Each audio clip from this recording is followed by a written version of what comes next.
Est-ce que vous connaissez la maladie du psoriasis? Non, Jamais entendu parler? non, c'est la première fois. Est-ce que vous connaissez la maladie du psoriasis? J'en ai déjà entendu parler, mais j'ai pas vraiment de détails. Je sais que c'est une maladie de la peau. Maintenant, j'ai pas plus de détails que ça, quoi. Je la connais très peu, mais je ne peux pas vous la définir. Donc est-ce que vous connaissez le psoriasis? De nom, pas personnellement. Je n'ai personne dans mon entourage qui est atteint. Est-ce que vous connaissez le psoriasis? Non, pas du tout. C'est quoi le psoriasis? J'en ai aucune idée. En fait, j'ai suivi une émission une fois, mais franchement, je ne sais pas exactement ce que c'est comme maladie. Est-ce que vous croyez que cette maladie est contagieuse? D'après les échos, apparemment, elle serait légèrement contagieuse. On pourrait définir le psoriasis comme une maladie de la peau et quelquefois des articulations, qui est, dans certains cas, modérée, quelques plaques à gauche ou à droite, mais dans d'autres cas, par contre, beaucoup plus étendue. Ce n'est pas une maladie dangereuse, on n'en meurt pas, mais elle peut être très difficile à vivre. Elle n'est jamais contagieuse, mais elle peut être très difficile dans le regard des autres. Et c'est une maladie qu'on peut aussi décrire comme étant des endroits de peau où les cellules se renouvellent trop vite, donnant ces espèces de plaques rouges et squameuses que l'on verra surtout sur les coudes, sur les genoux, sur le cuir chevelu. Vous avez une idée de comment la maladie se déclenche? J'ai aucune idée. Aucune idée, non. C'est une très bonne question. Enfin, je sais pas, peut-être des bactéries ou quoi, enfin des germes qui se trouvent sur ce qu'on touche. Je sais pas. Vraiment, je sais pas. En fait, on ne connaît pas vraiment d'éléments déclencheurs du psoriasis car il n'y a pas de psoriasis identique. Il y a plusieurs patients et chacun a son histoire, a son vécu. Mais l'on sait quand même qu'il y a certaines grandes fonctions qui vont donner des risques de psoriasis. Par exemple, le terrain de famille, bien entendu, ça fait une base. Par contre, l'élément déclencheur qui va faire qu'à un moment donné, vous allez faire du psoriasis, il y a souvent un choc émotif, au sens le plus large possible, quelquefois aussi un événement infectieux, le corps réagit contre une infection et ces changements immunologiques déclenchent le psoriasis, des éléments toxiques, des prises de médicaments, et puis encore toute une série d'autres possibilités. On ne connaît pas tout, loin de là. C'est la maladie de la peau, mais je ne connais pas le début, l'évolution de cette maladie. Tout le monde peut avoir du psoriasis. Que ce soit un enfant, un adulte, une personne âgée, on peut déclencher du psoriasis à tout moment dans sa vie. Cela peut durer des années, cela peut durer toute la vie, comme cela peut ne pas durer tout le temps. Certaines formes de psoriasis ne durent pas nécessairement tout le temps. On a bien sûr des personnes qui sont plus à risque de faire du psoriasis que d'autres. Si dans la famille, on a eu ses parents, ses grands-parents, des oncles et tantes, des frères et sœurs qui ont souffert de psoriasis, on a soi-même plus de risques. Mais ce n'est pas absolu. On peut faire du psoriasis sans antécédent familial. On peut faire du psoriasis dans d'autres circonstances. Apparemment, c'est des plaques, des démangeaisons. Enfin, c'est quand même pas facile à vivre et la nervosité fait beaucoup aussi. Mais à part ça, je n'en sais pas plus. Il y a plusieurs types de psoriasis. Le plus classique, ce sont les plaques sèches que l'on va avoir sur le cuir chevelu. Un patient sur deux, tout de même atteint de psoriasis, souffre de psoriasis dans le cuir chevelu. Et puis les plaques sur les coudes et les genoux. Mais il n'y a pas que cela. Il y a aussi des formes dites pustuleuses, où l'on aura ces petites taches blanchâtres, comme des petites taches de pus, mais non infectieux. Ce n'est pas du tout microbien, pas du tout contagieux, mais qui vont alors survenir sur l'ensemble du corps, ou sur les mains, ou sur les pieds. On va avoir ainsi des formes très particulières qui ne vont pas atteindre les coudes et les genoux, mais uniquement être une forme palmoplantaire, ou aussi une forme inversée, dans le creux, creux des bras, creux des jambes, creux de l'ombilic, du nombril, donc vraiment la forme à l'inverse des coudes et des genoux. Il n'y a pas de traitement, il n'y a rien, on sait un peu les causes, mais il n'y a rien d'autre.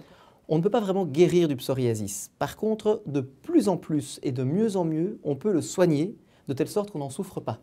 C'est-à-dire que maintenant, on dispose tout de même de traitements, qu'ils soient locaux ou qu'ils soient généraux, par des médicaments, des comprimés, des injections, des traitements par ultraviolet, qui nous permettront d'avoir des périodes de rémission, des périodes de tranquillité sans plaques, et qui nous permettront d'avoir une qualité de vie, de revivre quasiment sans psoriasis.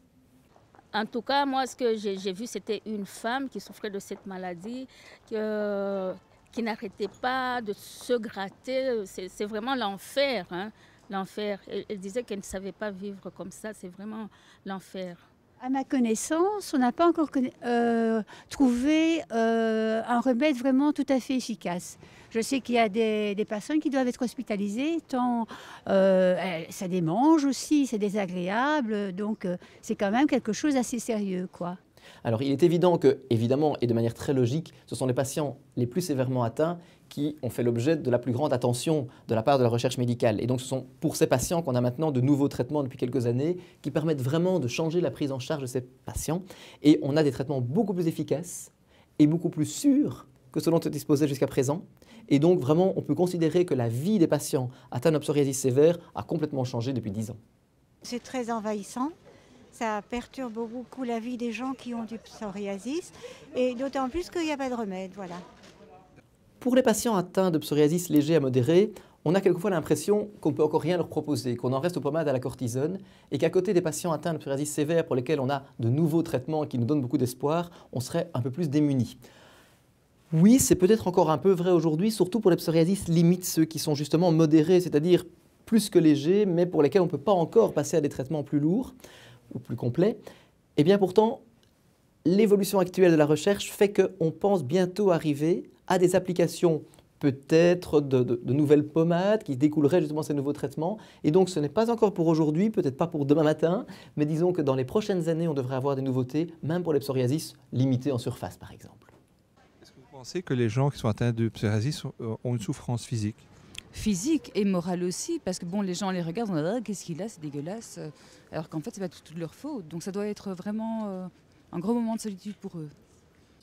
Il ne faut jamais rester seul par rapport à ce genre de maladie, sinon on a l'impression justement que le monde entier ne peut pas nous comprendre, alors que non, le psoriasis touche tout de même de 3 à 4% de la population, à des degrés divers bien entendu, mais ce n'est pas exceptionnel d'avoir un psoriasis sévère et souvent les gens se cachent, n'osent pas en parler, or ils ne sont pas seuls, il existe des solutions et de parler à quelqu'un qui a trouvé des possibilités de se soulager, mais ça peut nous encourager, ça peut nous donner de bonnes idées, nous remettre dans une bonne direction.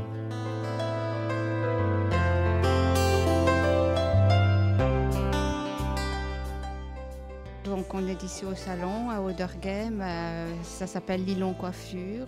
Comment ça se passe quand vous avez un client qui a le psoriasis et qui se présente au salon?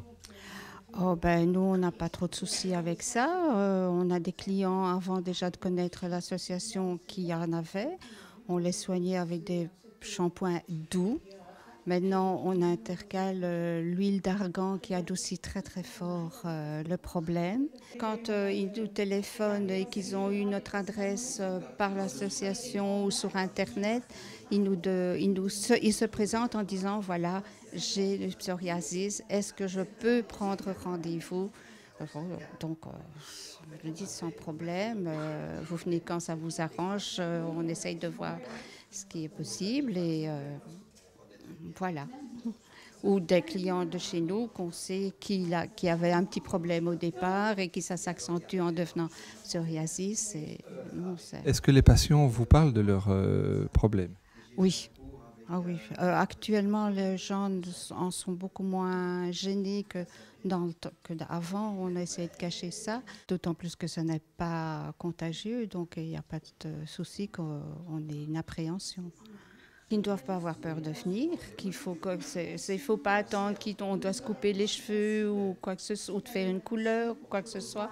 Il faut vivre normalement, comme si on aurait autre chose en fait. Je pense à leur donner confiance en eux, que même s'ils ont ce problème-là, ben, ils sont comme monsieur et madame tout le monde, qu'il n'y a pas de raison, qu'ils ne peuvent pas se faire coiffer, qu'ils ne doivent pas être coquets. Voilà, je crois que si on arrive à pouvoir être plus coquet, on se sent mieux et de ce fait-là, d'être détendu, ça doit agir malgré tout en positif sur le problème, oui.